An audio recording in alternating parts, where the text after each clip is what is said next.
unwavering in our commitment to freedom of navigation and overflight, and to the importance of respecting sovereign rights of states within their exclusive economic zones, consistent with international law.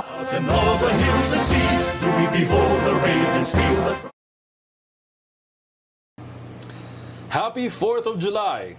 Yan po ay isang malaking selebrasyon na pinakaaantabayanan sa Amerika. At para po sa mga nakalimot na o hindi na naabutan ng pag-aaral ng Philippine history, ipapaalala lang po natin na may panahon din sa ating kasaysayan sa Pilipinas na naging most awaited event din ang 4th of July. Makikita nyo po yan sa ating GAP maya-maya lamang.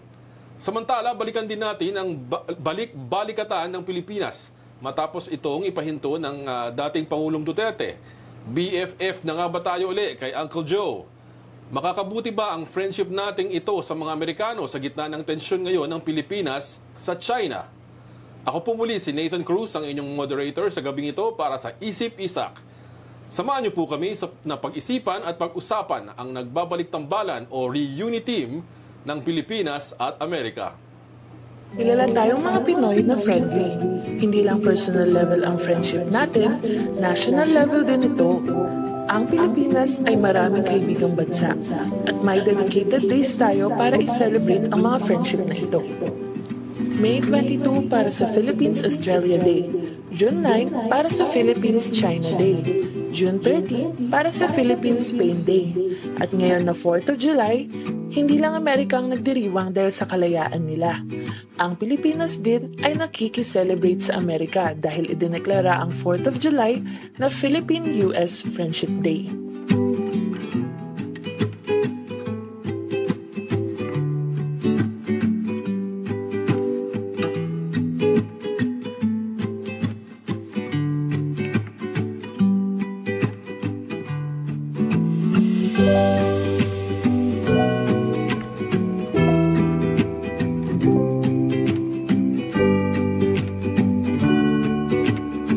June 12 ang sineselebrate natin na Independence Day dahil ito ang unang deklarasyon ng kalayaan ng Pilipinas mula sa Espanya noong 1898. Ngunit, dahil sa World War II, nagkaroon ng pangalawang araw ng kalayaan ang Pilipinas noong 1946. July 4 ang opisyal na araw na tayo ay lumaya sa mga Hapon. Dahil ang gera laban sa mga Hapon ay may tulong na galing sa Amerika, nagpatuloy na ang pagkakaibigan ng Pilipinas at ng Amerika hanggang sa mga susunod na henerasyon.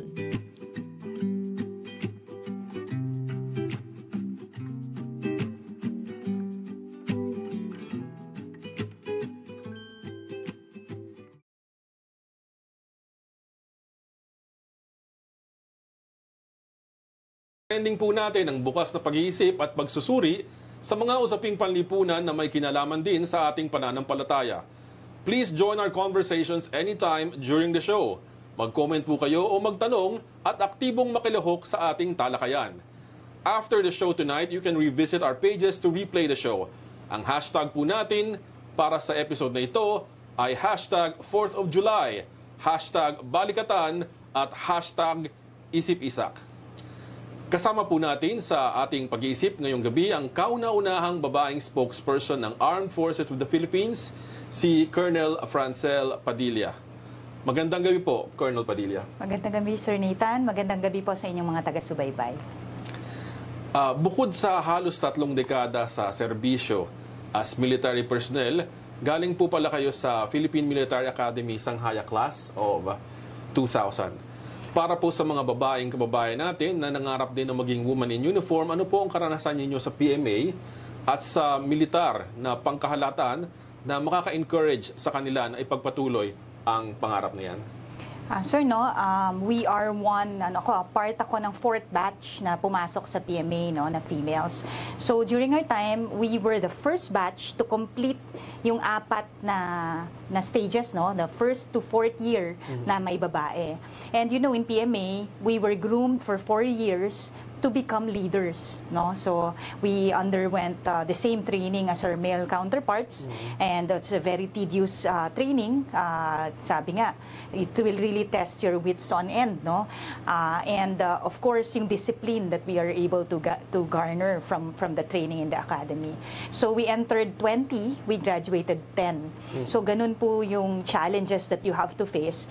And so looking at yung pong narating ng mga kababaihan din ngayon, no, even in the Armed Forces of the Philippines, we see how the AFP has embraced diversity and inclusivity. So nagpapasalamat po kami na binigyan din kami po ng pagkakataon to show that we are able to perform at par, no, with our male counterparts in performing this job. So sa mga kababaihan po dyan na nangangarap na maging sundalo, bukas po ang pinto ng Armed Forces of the Philippines para po sa inyo, and join our ranks and of course serve our country. So marami-rami significant mong numbers ng babaeng officers sa AFP. What about po sa enlisted personnel? Ganun din, sir, no? More than the number of the officer corps, napakarami din po nating mga enlisted women in our ranks. So to each his own, kung ano yung talent and skills that you can offer to the table, we offer that, no, to hone. So meron po tayo dyan yung mga technical skills, meron tayong mga doktor, may nurses. So all parts po ng iba't ibang skill sets. Nandiyan dyan po ang mga kababaihan sa ating Sandatalahan Lakas ng Pilipinas. Okay, bukas po ang AFP sa inyong mga talento. Now, binigyan din po kayo ng award bilang Global Cybersecurity Woman Leader of the Year of 2023. At kinilala rin kayo sa iba't ibang bansa bilang Wonder Woman in Tech. Ano po sa inyong pagsusuri ang value added para sa Pilipinas nitong ginagawang balikatan exercises? Now, at this year, idinagdag sa exercise ang Enhanced Collective Security and Readiness. Pakipaliwanag nga po ang kabuluhan nito para sa ating bayan. To put things into perspective, itong award, sir, no, na ginawad, no, it was a nomination, it was an anonymous nomination on my part, and it was a selection from 62 countries giving nominations. So bawat bansa, there are multiple nominations, and mapalad nga tayo, sir, no, na tinaas natin ang bandila ng Pilipinas sa international stage, na we bested other nations in this title as the Cybersecurity Woman Leader of the Year. More than that po, relate po natin ito on how we perform our job, no. We do not want to say that it is because of gender, but I would like to say that it's more on the merits, no. And these things are actually humbling experience, kasi pag nasa ganun ka, sir, mas malaki yung expectations sa iyo. So parang you have to live up to it, no. So medyo yun yung challenge sa atin. And with this, performing our duties, of course, marami tayong mga activities that we are part of. And one of this is the balikatan exercises nga, which is this year po is one of the biggest in the 39 iterations that we already have, no. This year, it's one of the biggest because of the sheer number ng mga attendees po dito. And dati kasi, ang balikatan is US and Philippines lang. This year, we have the active participation of the French Navy and the Australians. So kasama na sila doon, and itong ang activities that we have, meron tayong cyber exercises na kasama doon. Recently, in the past years, no, the Armed Forces of the Philippines embraced cyber as the fourth domain of operations along with land, air, and sea. So meron tayong Air Force, Army, and then the Navy, and then the cyber command that we are going to put up soon. No? So nakita natin yung kahalagahan ng iba't ibang aspeto sa modern warfare, no. So kailangan we have to keep up with the times, kaya ito, sir, ito yung mga pati dito sa ating balikatan exercises, nag-a-adjust tayo accordingly. Tama po bang pagkakaintindi ko? You're saying na yung cyber na aspeto ng warfare na naka-integrate lang dati sa Army, Navy at sa Air Force, ang sinasabi niyo magkakaroon ng separate na more of like a mother unit for all of this. So it will be on the general headquarters level, and then dati naman na existing na yung Air Force, Army, and the Navy. So parang i-fuse lang natin ito into to one bigger umbrella. I see. Opo. And then I've heard yung issue ng So from what I'm getting from you, Colonel, ay itong balikatan ay may contribution basically sa capacity building natin ng Army.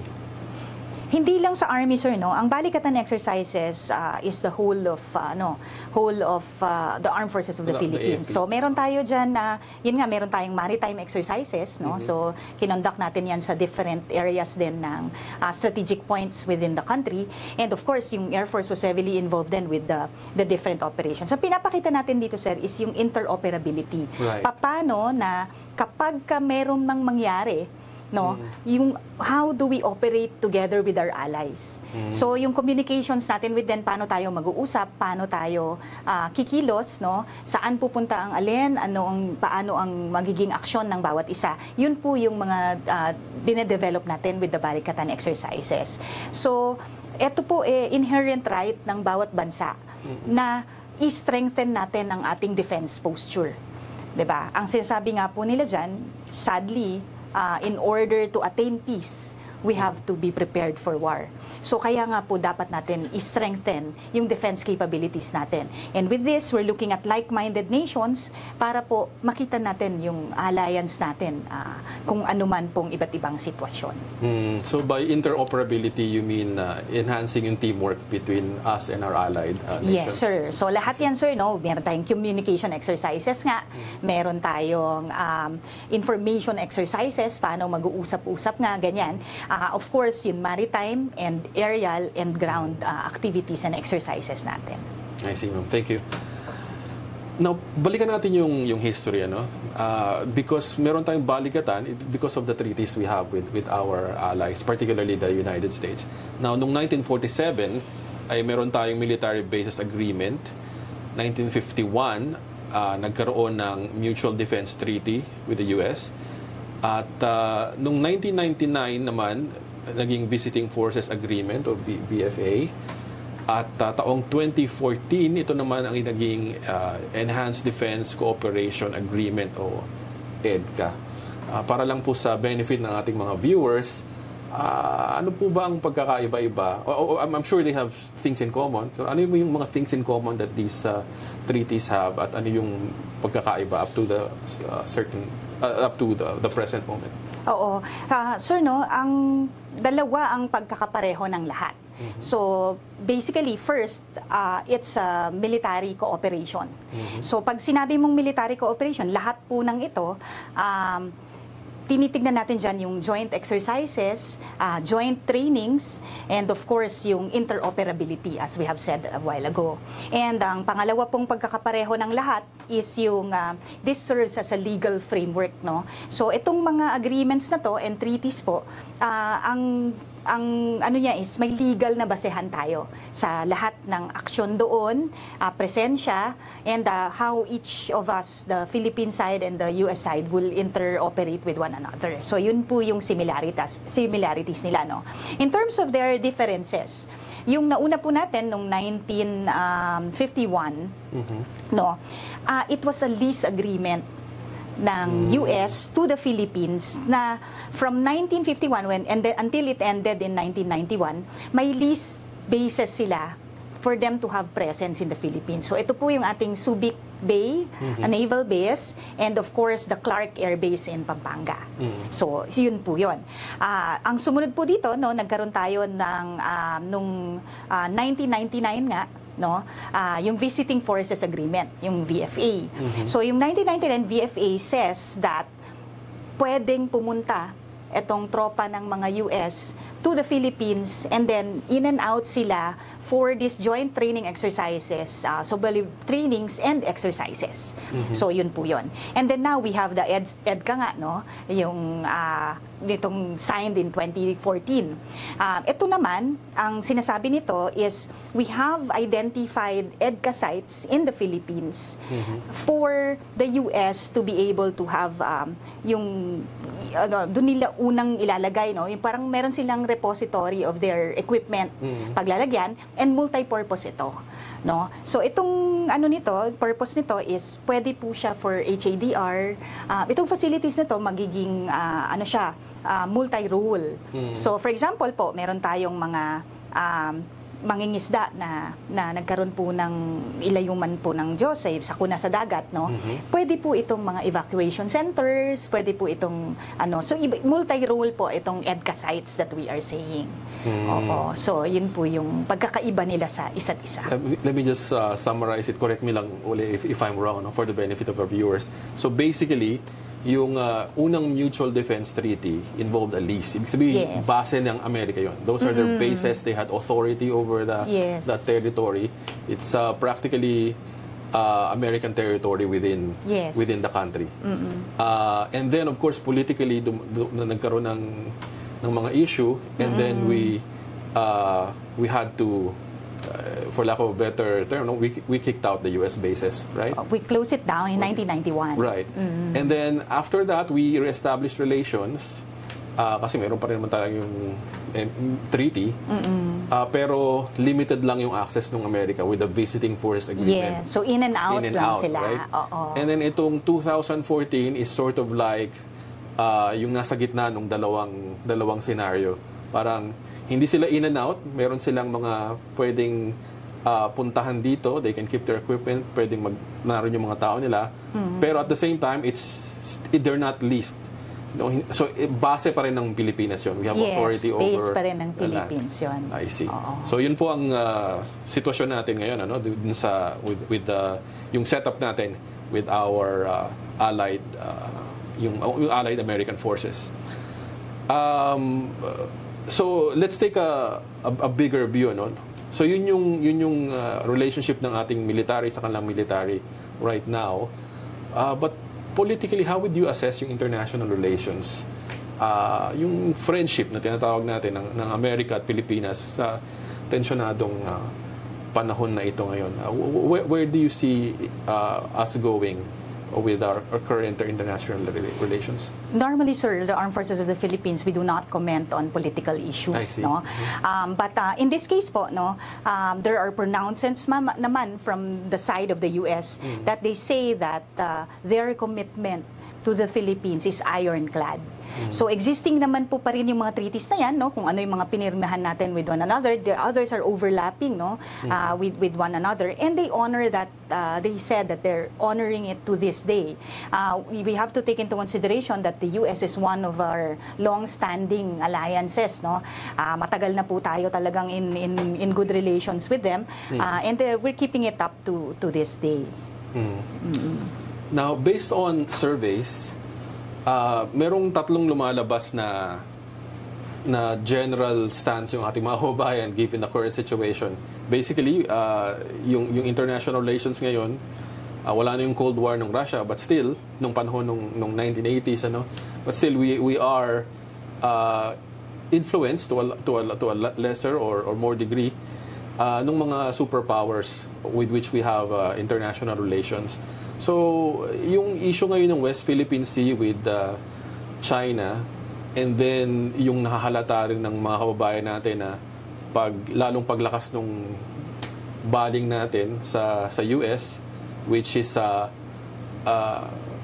naranasan nila yan kasi for a long while malakas yung relationship natin with the US, and then ni-reverse ni President Duterte yung policy na yon during his term. Bumaling tayo sa China. And then ngayon parang bumabaling ulit tayo sa US. Now, yung tatlong pinaka-general na views ng mga Pilipino is either one, some of them are advocating neutrality, na wag tayong, hindi tayo dapat maging, hindi tayo dapat masabit doon sa anumang pailalim na alitan sa pagitan ng China at US. Or yung iba are advocating na definitely sa US tayo dapat bumaling, lalo na dahil sa ginagawa ngayon ng China sa West Philippine Sea, which is against our national interest. And then there are others who say na we need to smoothen our relationship with China, which is our neighbor, whereas napakalayo ng US, and besides merong sariling national interest ang US. Now, I know you're not supposed to make you just mentioned it's better, you're not supposed, the AFP shall not make comments about yung ganitong yung political level. Having said that, meron bang meron bang any analysis at this point about what can or should be done kung ano man ang maging policy ng are we ready for any scenario dito sa tatlong ito? Yes or no? Looking at it with relevance to your previous question na sinagot natin, no, makita mo kung ano po yung relationship with the armed forces. Basic, ang foundation po namin is we are a professional organization. So come what may, we will perform our mission of protecting the people and securing the state. So kahit ano pong sitwasyon ang lumabas dyan, that is our mission and we will perform it to the letter. But if you look at it in the perspective of how it evolved, no, sabi nga natin, nagkaroon tayo nung yung basis na treaty noon because of the Cold War. So, nagkaroon tayo ng Visiting Forces Agreement and the EDCA because of the geopolitical issues that we are facing. Correct. So, makita nyo po na nag-i-evolve po yung policies ng ating bansa. Based on the present and pressing situations. So, ganun din po yung ating armed forces. Nag-i-evolve din po tayo kung ano po yung kinakaharap natin to the present time. So, kung ano po yung madesisyonan sa higher level authorities, no, na nagka-sign ng mga treaties na to and alliances and everything, the AFP po will continue to perform our mandate. So, yan po yung adjustment ng AFP, no, na kung ano po yung mapagdiskusyonan sa ating higher level authorities or ministerial levels, and susunod po ang AFP. So, we have to take into account po that ang Armed Forces of the Philippines is headed by none other than the Commander-in-Chief, which is the President of the Philippines. So, ganun din po yan, kung ano po ang foreign policy ng ating Presidente, mag-a-abide po ang ating sandatahang lakas. I've heard it said na basically si President Marcos is making yung policy na mas palakasin yung capability ng AFP to deal with external threats. Kasi for the longest time, ang experience natin is dealing with internal threats. Ano? So, is that something that's actually that's true? Maganda yung usapin yan, Nathan, no? If you look at it, nung nagsimula tayo ng January, which also was the time that I sat as the spokesperson of the armed forces, no, nagkaroon tayo ngayong taon ng unang command conference. So doon po it was graced by the president, and his tall order was to finish the insurgency problem once and for all, because we are facing a bigger challenge of external defense, no? So yun po talaga yung ginagawa natin. Makita niyo po talaga pong we're eliminating our internal insurgency problem para mag-focus na tayo sa territorial defense. And now, kanina lang po, nagkaroon ulit tayo ng second na command conference. It was also graced by the President. And nakita doon, no, yung how we were able to operate since the first command conference, and greatly diminished na po yung ating problema. But ang makikita natin dito, itong usapin sa West Philippine Sea is a uniting factor for all Filipinos. Kahit ikaw, sir, ano man ang ethnic origin mo, ano man ang paniniwala mo, ano man ang dialect mo, we are all one as Filipinos, that we are saying that the West Philippine Sea is ours, no? But ang inaano ko lang dito, sir, let's put into context, no? Yeah. Yung West Philippine Sea po is 200 nautical miles from our farthest tip of our island, di ba yan? But we do not say that we own it per se. Because if you say you own it, it's like saying the same as what China is saying, that they own the whole South China Sea with the 9-dash line and 10-dash line. Hindi po. Ang pag-aari natin sa 200 nautical miles exclusive economic zone are the right to the resources. So, ibig sabihin, sa 200 nautical miles na yan, tayo po ang bansa na may karapatan na i-explore yon at pahalagahan yon. Pero yung tubigan po doon, ang dagat po na yon, wala pong may-ari nun.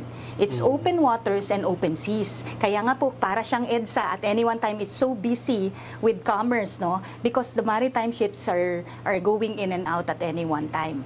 So, yun po yung inaano natin, no? Na pag sinabi natin atin ito, we are referring to the resources. And we are the sole country based on the UNCLOS and the arbitral ruling, who has the right and the authority to exploit it and take care of it. So yun po yung ipinaglalaban natin. Atin yan, tayo dapat ang nangingisda dyan, tayo dapat ang nag-e-explore dyan, dapat pwede nating tayo mag-conduct ng research dyan. Pwede tayong, yun po ang pag-aari natin, yung rights to the resources. The right is exclusive. Correct? Yes.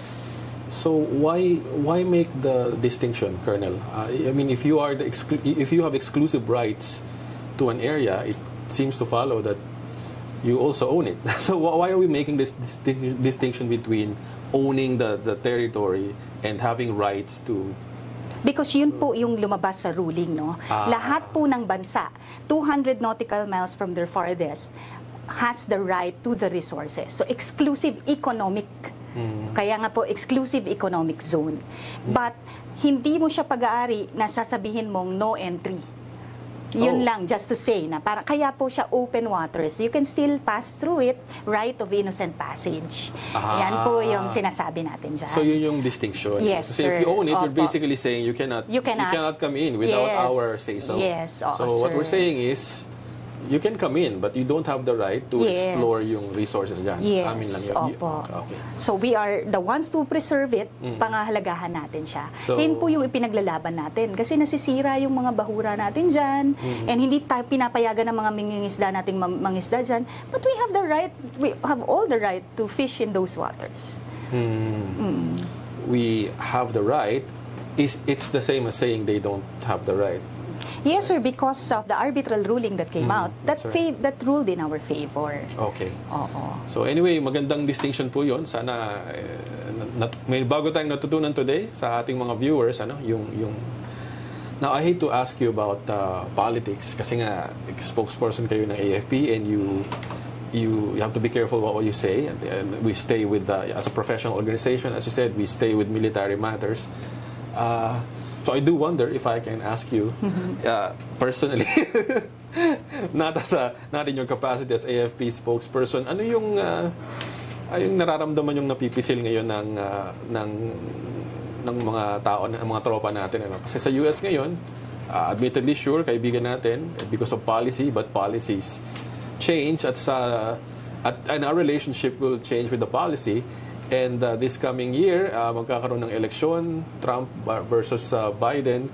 Ano yung napipisil ng mga tropa natin na mas magandang, mas makabubuting outcome maybe for us? As I said, sir, no, I cannot comment on politics. But, syempre may epekto kasi ito. Syempre, kung sino man po ang manalo, yung presidenteng yun, may sarili po siyang foreign policy na isusulong. Ano? So, kanina naman, nabanggit din naman natin yon na kung ano po yung foreign policy ng presidente, it will affect how you deal with certain things. So, it is possible na with a new president, no, mag-iba yung foreign policy niya, and it will affect our Visiting Forces Agreement, 'di ba? Our EDCAS, no, yang mga yan, and also our balikatans. So yan po yung mga considerations in these things. But as I said, I cannot speak for other organizations, no, for other entities, but I can speak for the Armed Forces of the Philippines, and we are one in saying that the AFP is united and we are professional with all of this. Okay. Thank you, Colonel. Now, bago po mag-integrate si Dr. Magay, nakasama rin po natin ngayon online dahil nasa Bacolod po siya. Huling tanong po natin kay Colonel Padilla. Given yung tension ngayon na nararanasan natin as a nation, dahil parang lumalakas yung threat na nararamdaman natin from the actions of our neighbor, China, ano po sa tingin nyo ang role ng mga taong simbahan, ng religious communities at a time na meron tayong concerns about national security? Well, I ask this question because when we talk about what churches do, may mga conventional tayong image about what spiritual communities can help with. For instance, sa issue ng poverty, sa issue ng justice, sa issue po ng national security. Is this something that the church can contribute to? Yes, sir. No, napakalaking tulong po no ang religious organizations and the churches po sa ating sandatahang lakas ng Pilipinas. Ito naman po kasing usaping ito, hindi lang po ito kaya ng AFP as one single entity. This entails a whole of nation approach and each individual po can contribute to it. Paano? No? Pag sinabi mo, ako, normal na tao, paano ako magko-contribute to this? Maraming paraan, sir. Sa amin po, sa Sandatahang Lakas ng Pilipinas, matutulungan nyo kami. Actually, sir, nagpapasalamat kami sa taong bayan with a very high rating of trust sa AFP. So, ang sabi po 8 out of 10 Filipinos trust the AFP more than any other institution, and 7 out of 10 Filipinos are willing to fight with the AFP should something happen. So, napapasalamat kami sa sentiments po ng taong bayan dyan. And this is actually the support that fuels us to serve in our capacity and to really have that fighting spirit. And ang ano po natin dyan is we want to ignite the patriotic spirit ng ating kababayan. And I know that everyone po feels the same pag usaping West Philippine Sea ang pinag-uusapan. So you can join us as reserve forces, join our ranks as enlistees and officers, join the armed forces. And of course, yung normal na tao po, we want you to share the narrative of the Philippines. We have the law on our side, international laws, international rules-based orders. And nasa atin nga yung truth. And we have to share it to the whole world, the truth that the Philippines na pinaglalaban ng Pilipino. So we want you to share yung relevant information from credible sources like the Armed Forces of the Philippines. So pag is we have to tell the whole world na ito po ang totoong nangyayari. So we share it in our makikita nyo yung mga RORE missions namin, we share them with our transparency initiative, And ang dyan, there's a lot of misinformation, disinformation and fake news na lumalabas ngayon. So ang panawagan po natin sa bawat mamamayang Pilipino, kung meron pong kaduda-duda, wag na po natin i-share. Mas mabuti po na i-report nyo na lang po sa amin and then we can take it down pag nakita namin talagang hindi na po talaga angkop na ipakalat pa ito.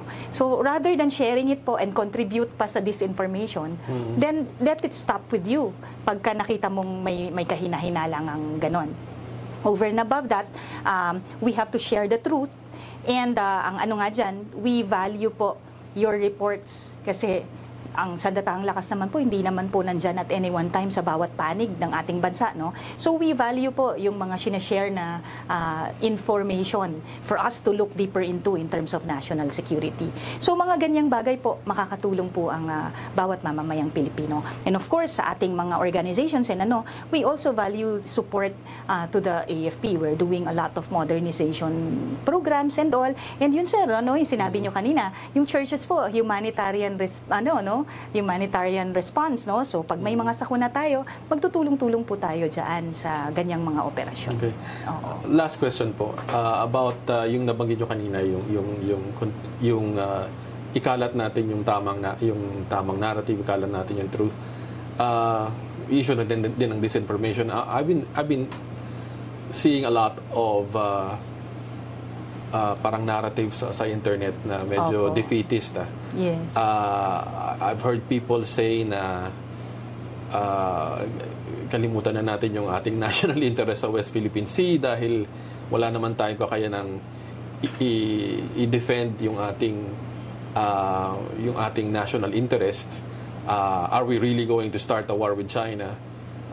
Well, this I can ask you as a representative of the AFP. Ano po yung maisasagot niyo sa ganitong klaseng diskurso? Hindi mali po ito na ganitong pananaw. Ito pong usapin sa West Philippine Sea involves every Filipino. So yung iba po sasabihin, malayo naman kami dyan, hindi kami apektado dyan. Hindi po totoo yan. Kapag hindi po mapakapangisda ang ating mga mangingisda dyan, magkakaproblema po tayo sa food security natin sa ating bansa. Over and above that, sir, there are a lot of instruments of power of every nation. there's the diplomatic power, and yan nga po ang track na kinukuha po ng ating Pangulo. And we are one with him po kung ano po ang desisyon niya with our foreign policy. So ang guidance po ng President, we pursue the diplomatic path, and then we have po the information track. And sa totoo nga po, sir, no, kaka-launch natin ng isang information campaign natin, communications campaign natin na tinawag nating MULAT. Ito pong MULAT na campaign natin is to raise awareness, no? MULAT is to be aware.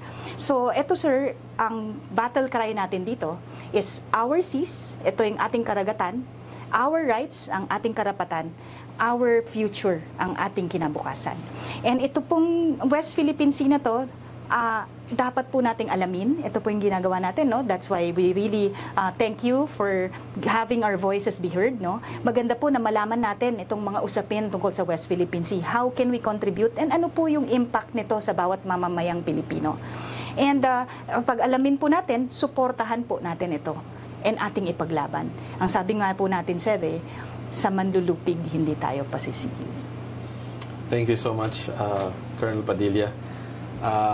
Sa mga viewers natin tonight, sana may mga natutunan tayo about yung issue ng West Philippine Sea, our friendship with the US, sa balikatan exercise natin at yung mga ginagawa nating capacity building.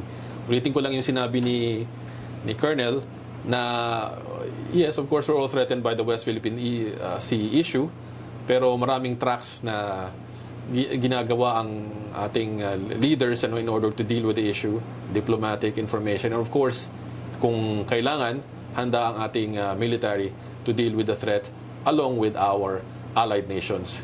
Kasama na ang US, pero like we said before, hindi lang US yung nag-participate sa balikatan. So this is actually multinational endeavor.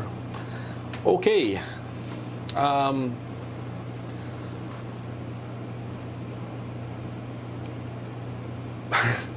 Meron tayong question.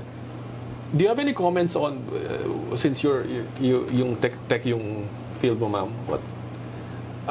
How much of a threat is Chinese tech? May mga nagsabi kasi na hindi naman tayo dapat ma-threaten ng kanilang boats kasi made in China naman daw yun. Of course, sir, no, we do not downplay any threat to national security.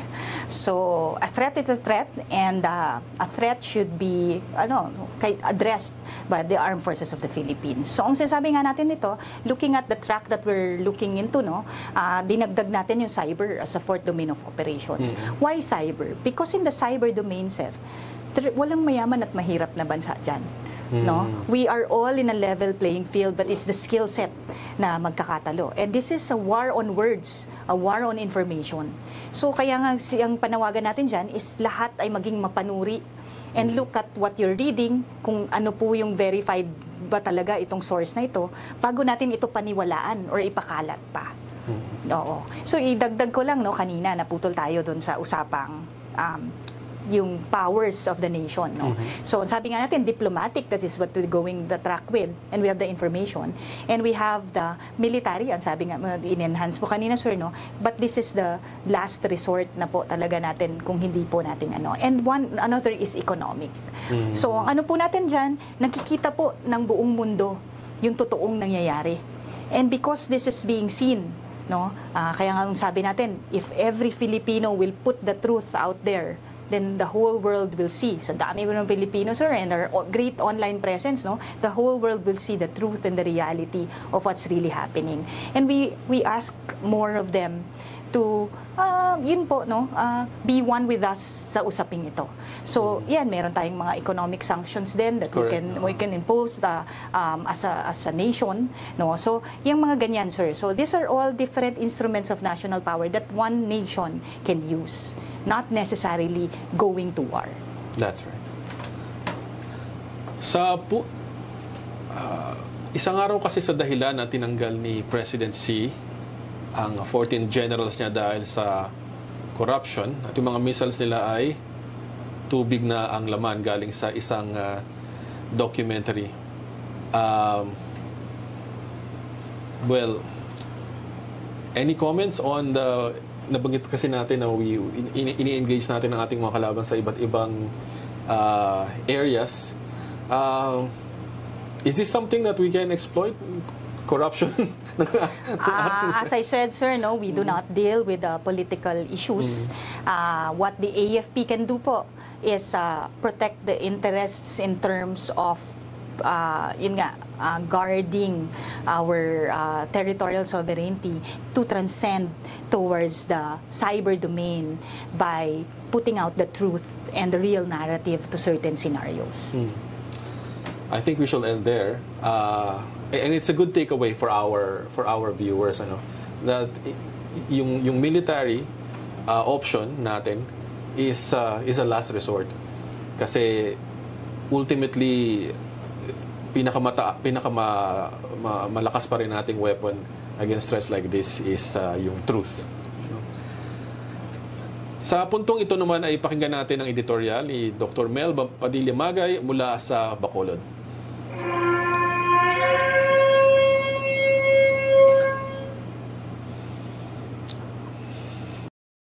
Gabi po sa ating lahat at salamat kay Colonel Francel Padilla sa kanyang mga paliwanag sa atin tungkol sa hindi lamang po sa ating postures, no, in relation sa Amerika, kundi pati sa China at ang paano tayong lalaban. Mahalaga po yung pag-isipan natin as people of faith, what it means to fight with the truth. Sinabi po yan ni Colonel Padilla na actually truth is on our side. Ang ating kasaysayan ay nakasalalay din sa tataas ng ganitong bandila. Kahit si Pablo, sinabi niya, we must put on the helmet of truth. Defense yan na malaki, no, na tayo ay tumatayo sa katotohanan kahit ano pang mga giants, no, mga higante ng mga kalaban ng China with all of its military force. Sabi ngayon daw ang China has the biggest navy and so on. Well, as people of faith, I think it's important na we also surface yung mga narratives na nagsasabi ng tunay na katotohanan, na maaari pong labanan itong mga disinformation. Tama rin si Colonel Padilla when she says na itong internet, for instance, this is an arena na maaari tayong lumaban kasi it levels the playing field. Ang kailangan mo lang dyan, creativity and of course yung truth, no, na dapat ilabas doon sa publiko at sa international din na opinion. And I think dahil nga sa katotohanan na ito na we have legal rights dito sa West Philippine Sea at tayo ang talagang may-ari ng mga resources dyan, even if we don't really own yung sea, no? Dahil sa totoo lang, ang karagatan is common waters yan fiction yung sinasabi ng China na meron silang historic rights dahil dun sa 9-dash line. Ay yung 9-dash line na yan 1947 lang na withdrawing nila. Pero all the old maps will tell you na yung Bajo de Masinloc has always been part ng Philippine territory, hindi naman territorial kundi rights, no? And I think historically, sabi ng mga maritime na historians, even in the heyday ni Cheng Ho, yung kanilang napakahusay na Voyager, no, na kayang-kayang pumunta hanggang Europe, hindi sila interesado to lay claim sa South China Sea. Ang South China Sea was common waters. From time immemorial, yung lahat ng littoral ng mga states, no, yung Malaysia, yung Vietnam, etc. Lahat ito ay merong freedom do sa waters. And nobody nung panahon na yon, even in the time ng Ming Dynasty, ang China never laid claim na ito ay kanila. 1947 lang yon. So it's fictional, yung sinasabi nila na historic rights. Kasi kung titingnan yung mga mapa, sabi nga ni Justice Carpio, ay maliwanag na ito ay waters, no? Na kumbaga sa is common waters. It's everybody is free to navigate, free to. Kaya nga yung daw Southeast Asia nung umpon na walang borders eh. Dahil yung idea ng nation state, no? Yung idea ng territorial waters is very recent. Westphalian lang yan eh, na historical na no, yung idea ng nation ito at meron kaming teritoryo. 19th century lang yan eh, sa totoo lang. So, yung mga waters, yung mga resources around us, ay totoo naman na nobody should own it kasi gawa ng Diyos yan eh, it's for everybody.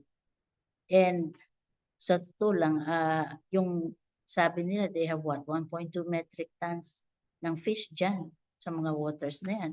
And that has always been true since time immemorial. Kaya everybody has a right, no, to sa resources na yan. At lalo na after UNCLOS, after yung tribunal, meron tayong right dun sa tinatawag na exclusive economic zone. Sabi nga ni Colonel Padilla. Now, siguro ang mahalaga rin dito na pag-isipan natin as people of faith, no? Hindi lang yung defense of the truth, of the narratives, no? Na kailangang ilabas doon na naginip ang China tungkol sa kanyang historic rights. Kailangan din siguro na paigtingin natin yung ating self-reliance. Kasi whether we like it or not, ang reality, all nations will help us according to their national interest. Kasama na riyan ang Amerika. Even if meron tayong mutual defense treaty, sa totoo lang, mas mapanganib pa nga yun eh. Kasi once we have yung US on our side, magre-react ng tunay ang China. Kasi nga because of their conflict, no, yung superpower nila na challenge sa isa't isa tungkol sa supremacy in these waters. Meron ding danger yung tinatawag na entangling alliances. At alam din natin yun, historically. Dahil entangled tayo sa Amerika, nung binomba yung Pearl Harbor, kasama tayo sa invasion ng Japan. So, mayroong dangerous side din yung hindi, it's all benefit yung dahil na meron tayong mutual defense treaty. So, kailangan tumayo tayo sa sarili nating paa. At ako'y natutuwa ngayon sa ating armed forces.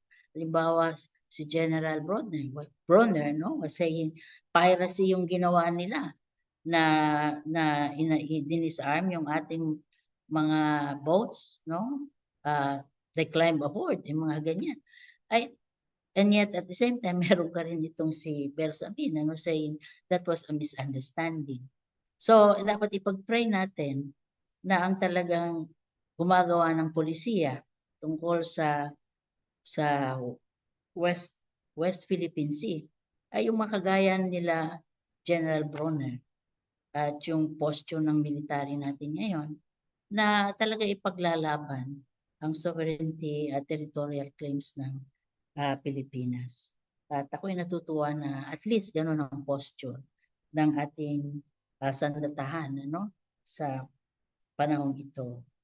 At siguro, ipagdasal din natin na magkaroon ng political will ang ating gobyerno. Alam po ninyo, noong panahon ni Ramos, nung nagkaroon po ng nadiskubre na meron palang ginagawang islands itong China doon sa ating waters.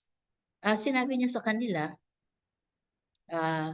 kung gagawin ninyo talaga yan, sabi niya ganyan, I will invoke our mutual defense treaty and I will have a joint oil exploration with Norway, kagaya ng kanilang Baalgo, yung firms na yon. In other words, ang nangyari noon, merong political will yung ating presidente. Nalabanan ang China. Hindi ko naintindihan kung bakit nung panahon ni Duterte na kunyari macho, everything is being what? Compromised, no? In favor of China. Hindi ko naintindihan talaga yun eh.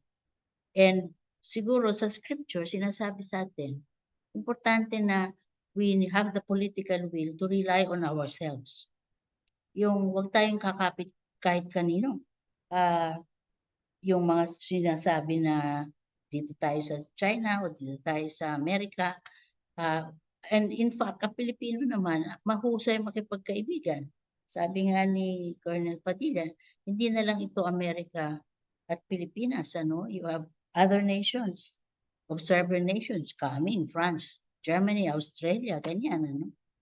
So, we should keep our friendly relations with all of these nations na nakakakita pa ng what is right, na hindi naniniwala na might is right. I think ang danger nitong China kasi is meron kang international law na gusto nilang buwagin. No? Kaya si Xi Jinping now is talking about yung alternative na civilization. I think ang dangerous dito, kapag bumigay tayo dito, mawawalang visa yung tinatawag na international law. Na kung meron kang malaki at higante na nation na kagaya ng China, pwede nilang isang tabian at pwede nilang i-invade lang tayo dahil maliit tayo. In other words, yung rule of law, mawawala kahit internationally. Now, we know how hard it is na ibalik yung rule of law sa mga countries na kagaya natin na experience authoritarian rule. Ang hirap-hirap na ibalik yung reliance sa stability ng rule of law. Lalo na siguro internationally kapag you have a country na kagaya ng China na ang tingin might is right. Siguro we should pray na again, right will be might. In other words, kung tayo ay tumutungtong sa katotohanan, sabi nga ni Colonel Padilla, tumutungtong tayo sa tama at sa international law, ipaglaban yon ng maigi. Dahil ang nakataya dito, yung rule of law, not just over the sea, but over the powers, lahat ng mga kapangyarihan dito sa ating mundo. So, kailangan na ipagdasal natin yan ng maigi. Hindi totoo na ito ay laban lang, na very, kumbaga, malayo sa sikmura ng marami. Hindi po. Actually, ngayon, kawawa na yung ating mga fishermen doon sa Baho de Masinloc. And from time immemorial, our fishermen have been fishing in those waters. Yan ang ating historic right, kumbaga.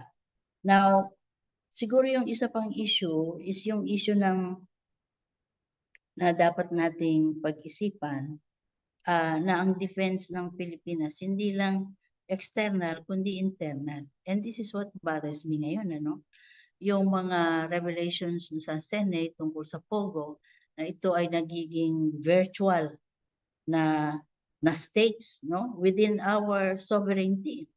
Hindi ba sinasabi halimbawa na dun sa island po ng mga Remulla na pinagbili nila ng 7 billion. Kahit daw nung pandemic, hindi makapasok yung Department of Health, hindi makapasok yung police and so on. Paano na yon? In other words, yung parang sila ay mga small states na, hindi lamang sa maraming criminal activities happening doon. Parang small states na sila. At hindi lamang sa Cavite, yun na ngayon nakita natin sa Tarlac, sa Bamban, nakita natin sa Pampanga, Catanduanes. Napakarami pala ng mga POGO na yan which have become virtual outposts na pwedeng military outposts eventually. Alam po ninyo, nung merong mga uniform na na-discover doon sa Pampanga, sa Porac. Naalala ko po yung kwento ng aking ina na sabi niya, nung panahon daw ng Hapon, no? 10 years bago dumating sila dito, dumating sila as very friendly ng mga tao. Nag-open ng mga stores, nag-open ng bakery, ganon-ganon, at naging kaibigan pa nila, no? Pero nung once na nagkaroon ng bombing yung Pearl Harbor, susunod, naka-uniform na bigla yung mga baker, yung mga store owner ng mga Hapon. No? Yung pala, sila yung una na forces of invasion sa Pilipinas.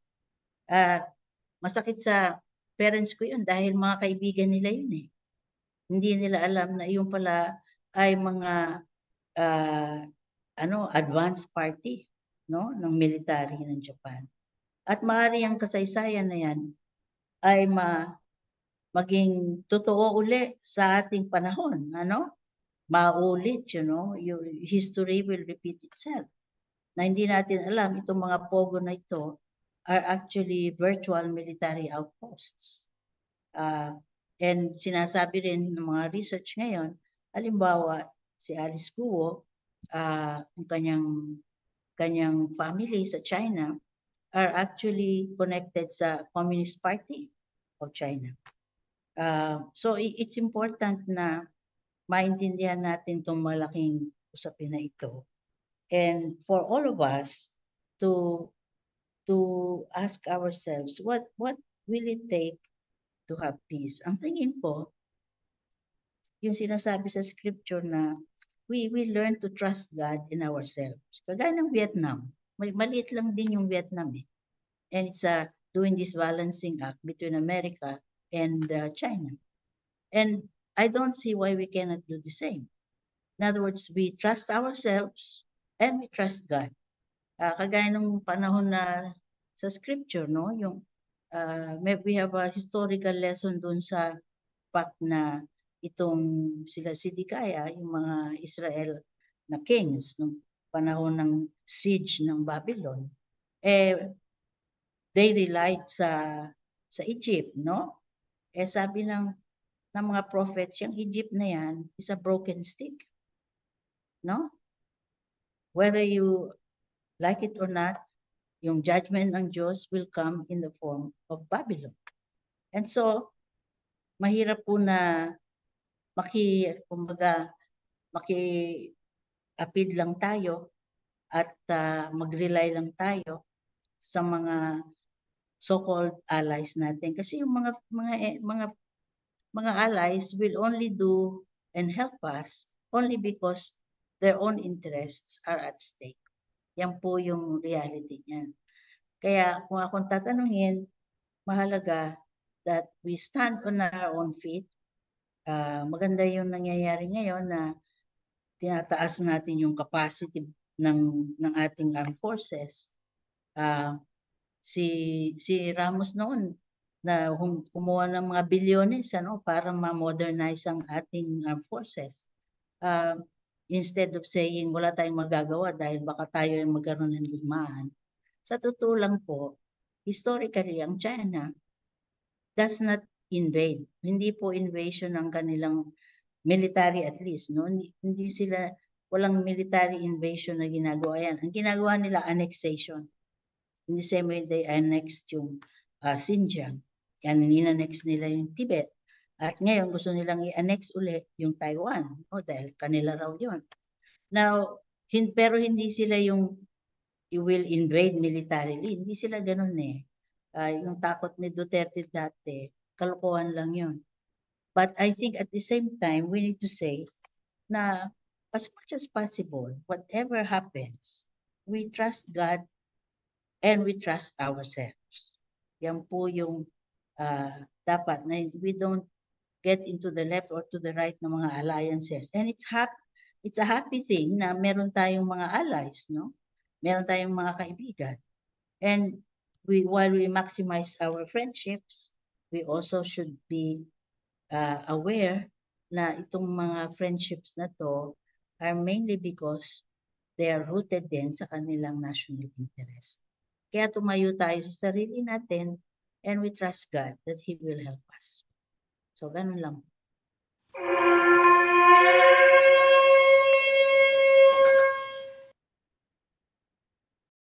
muli sa pagsama sa aming pag-iisip ngayong gabi. At Colonel Padilla, maraming salamat din po sa pagtulong sa aming pag-iisip at sa pagbisita rin dito sa aming munting studio ngayong gabi. Maraming salamat, Sir Nathan. Maraming salamat po, Ma'am Melba, for having me here. No, I thank ito pong ISAC for having the voice of the AFP be heard. At over and above po, no, sa bawat maitutulong po ng bawat mamamayang Pilipino, nagpapasalamat rin po kami, no, in advance sa panalangin po ng ating mga religious communities. Kailangan din po ng sandatahang lakas ng Pilipinas yan. Sabi ko nga po, that fuels us to perform our duty and ignites our fire of patriotism as well. So with that said po, no, I'd like to end po with our hashtags from the AFP po. Ang sinasabi po namin, we are one AFP. Pag isa po ang inyong sandatahang lakas, isa rin po ang Pilipinas. Buo po tayo. One Philippines. If you have a strong AFP, we have a strong Philippines. And we are the AFP po that you can trust. Thank you, Colonel. Salamat din po sa mga partners namin sa ICP-SAC at sa inyong patuloy na suporta at pagsubaybay sa ating mga adhikain para sa ikabubuti ng ating bayan at ikalalalim ng ating pananampalataya. Samahan niyo po ulit kami sa susunod na episode ng ISAC sa July 18, Huwebes pa rin po. Pag-uusapan at pag-iisipan po natin ang halaga at kontribusyon sa ating bayan ng mga non-government organizations or NGOs at ng mga faith-based organizations na tulad ng ISAC. At tinaanyayahan po namin uli kayo na mag-react at i-share ang ating episode ngayong gabi. Pwede pa rin po kayong mag-iwan ng mga makabuluhang comment sa episode na ito o i-message kami sa aming Facebook page dito sa ICP-SAC. Kung na-miss nyo po ang previous episodes natin, bisitahin lang po ang ating Facebook page at YouTube channel na ICP-SAC. Hanggang sa susunod na episode po, mag-isip at makialam po tayo para sa ikabubuti ng bayang Pilipinas. Atin ito. Ako po muli si Nathan Cruz para sa ICP-SAC. Pagpalain po kayo.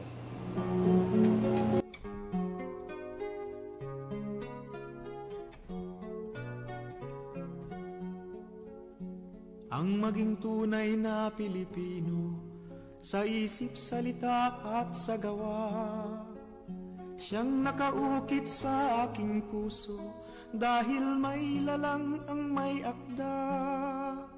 Sa tuwing ay iingatan ko ang iyong dangal, kay dakila ng pangalan mo, bayan kong mahal. Pilipinas, Pilipinas, ang bakas ng iyong mga bayani. Pilipinas, Pilipinas, ay sige akong magpupunyagi. Makasaysayang lahi mo'y bantayo, kung kaya pangarap ko'y matayog. Pilipinas, Pilipinas, ningas ko'y laging magliliyab.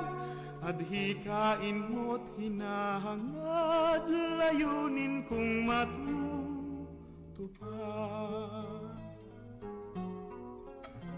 Sa katutubo mong kagandahan, wari ko'y wala pang dadai. Kung sa pag-ibig ay para lumang, tinatangi ng buong daigdig. Ang paglingap ko sa'yo'y lantay, o aking